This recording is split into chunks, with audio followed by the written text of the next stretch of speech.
All right. Welcome back, everyone. We're doing one of our deep dives today, and this time it's all about the power of positive thinking. Ooh, always a good one. Right. I mean, who doesn't want a little more positivity in their lives? Anyway, we actually pulled some insights from an episode of the English Dose podcast for this. Oh, interesting. I've heard of that one. It's for people learning English, right? Yeah, exactly. Yeah. But they also talk about all sorts of personal development stuff. And this episode, well, it really dug into how to cultivate a more, I guess, resilient and positive mindset. It's not just about forcing yourself to be happy all the time. Yeah. No, that's definitely not the point. So we're going to kind of break down what they talked about and hopefully give you guys some actual takeaways you can use. Sounds good. I'm ready.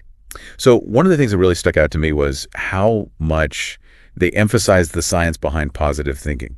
Like there's actual research that shows this stuff works.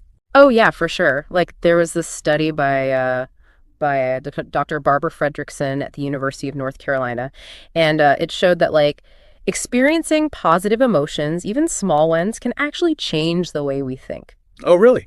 How so? Well, basically, it kind of broadens our perspective. Like we're able to see more possibilities, more solutions, and over time that builds resilience. So when tough stuff happens, we're better equipped to handle it. Wow. So it's like a mental workout in a way. Training your brain to be more optimistic. Exactly.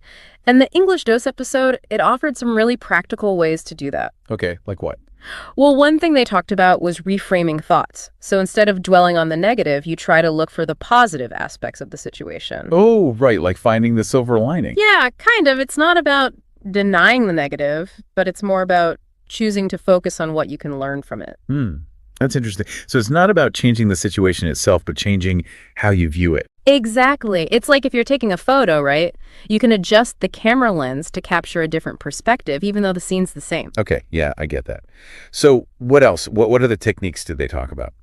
Well, another big one was gratitude. Oh, yeah, gratitude. Everyone talks about gratitude these days. Right. But there's a reason for that. It's simple, but so powerful. And get this. Studies have shown that practicing gratitude can actually increase activity in the hypothalamus. The hypothalamus, what is that? It's this part of the brain that regulates stress. So by focusing on what we're grateful for, we're actually calming down our stress response. Whoa, so it's not just like a feel-good thing. It's like literally rewiring your brain. Exactly. And then they also talked about the importance of, surrounding yourself with positive people. Oh, yeah.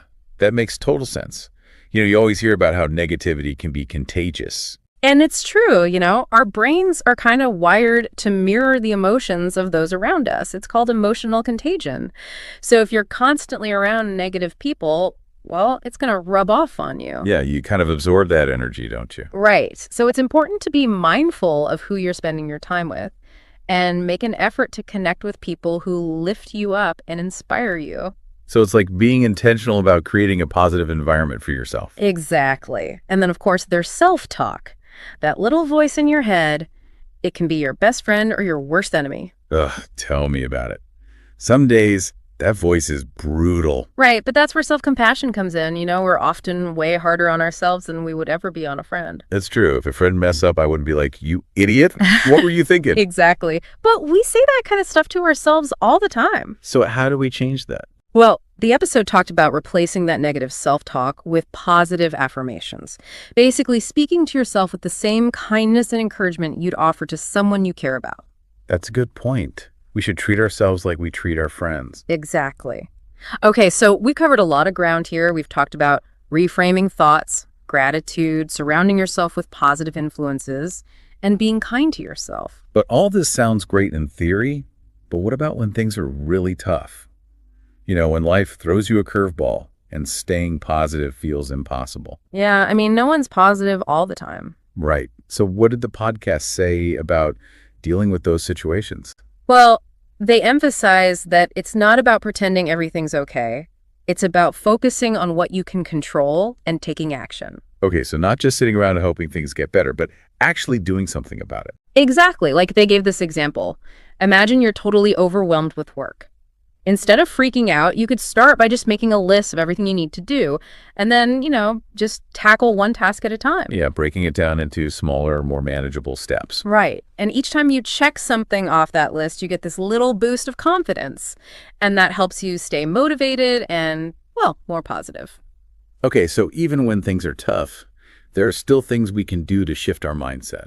Exactly. It's about finding those little glimmers of hope and building on them. So, for everyone listening, we've talked about a lot of different techniques for cultivating a more positive mindset. And the cool thing is, these aren't just like fluffy ideas, you know? Right. They're backed by science. Exactly. And they can really make a difference in your life. But, just hearing about these techniques isn't enough. The key is to actually put them into practice. Totally. It's like learning a new skill. You got to keep practicing to get better at it. Right. And so I guess the question is, what's one small step you can take today to bring a little more positivity into your life? Maybe it's trying out that reframing technique or taking a few minutes to write down what you're grateful for. Yeah, or maybe it's just being a little kinder to yourself. Yeah. We all deserve a little self-compassion. Absolutely. And remember, positive thinking isn't about being happy all the time. It's about approaching life's challenges with a sense of hope and resilience. And it's a journey. Some days will be easier than others, but even when things are tough, remember that you have the power to choose how you respond. So keep practicing, keep learning, and keep believing in yourself. And with that, we'll wrap up this deep dive. Thanks for joining us, and we'll see you next time.